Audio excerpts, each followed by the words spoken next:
just got back doing that Old Rasputin review, that quickie. If you haven't seen it, it's right there. So yeah, I'm really looking forward to doing this Karl Strauss review. I'm going to be reviewing their 21st anniversary ale, and yeah, this is their 21st anniversary. 21. It's a big year, so they thought they would do something a little special. Man, Old Rasputin. By brewing it with Zinfandel grape juice. Really interesting. Not wine, so I could drink it, which is good. I have allergic reaction to wine, so that's okay. I drink enough liquor already. But anyways, their 21st anniversary ale brewed with Zinfandel grape juice. It is 10.2% ABV, and this one they use the juice, and then they use Belgian yeast, imparts some hints of dry fruit in the nose, while a dose of Vienna and caramel malts yields a dry, warm finish. So, oh yeah, it's aged a month on oak, American oak, to take the edge off. This is one to share with friends. No. I'm just playing. Yeah, share with friends if you do have friends. I'll probably share it with my roommates. But yeah, that's actually really interesting. Belgian yeast, Vienna and caramel malts, and it's aged in American oak, and it has the Zinfandel grape juice. That's pretty awesome. It was this beer and their double IPA, the Big Barrel double IPA, that I was really looking forward to. I did review that. You could check that out too. But this one I've been really curious about. Okay, so yeah, it does look like a bit like grape juice. It has that purplish kind of color to it.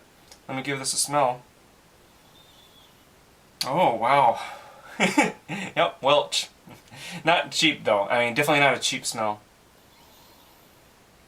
Wow, that's so interesting. Wow. Grape, but there's that woody oak in it. That's pretty cool. Interesting mix, having the grape and oak. Maybe some could say if you've been into wineries, smelling the wine in the oak barrels, then it's a familiar smell. But yeah, dried fruit. I mean, maybe it's just subconscious is seeping out because I read dried fruit, but it does have a dried fruit smell. Must be the combination of the oak and grape juice. Anyways, here we go. Kanpai.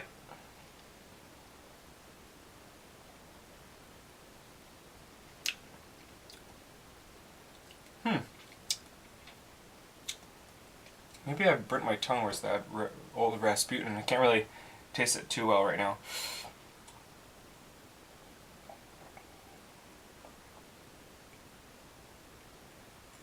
Okay, so this is actually a really subtle beer.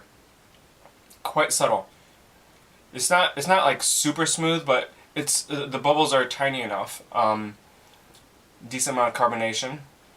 But it's very, very easy to drink. In that way, it's smooth. It's very smooth. Yeah, seems like the American oak barrels really smoothened this out. It's funny because us Americans, maybe other craft brewers around the world, we just long for this big punch in the face, you know? It's like, double IPA, bam, and Imperial Stout, kind of thing. I do taste the grape and the oak. I'm guessing it really eased the flavor, but I'm not getting much flavor overall. And maybe some people will say it is just definitely more on the subtle side. But yeah, it is definitely subtle. Well, first of all, I can't believe this is 10.2% because it doesn't taste like it at all. I mean, at most,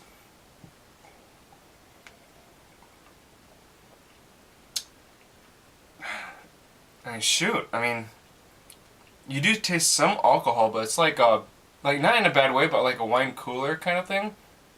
I barely taste it, and maybe because I just had just a sip of Old Rasputin, but man, this is so smooth, and I can't taste the alcohol at all. Huh. It's quite grapey. Starting to get some of that you know, when you have some real grape juice that makes your tongue really rough. It's starting to do that. Thankfully, it's not wine. Otherwise, I'd die right now. But, that is unique.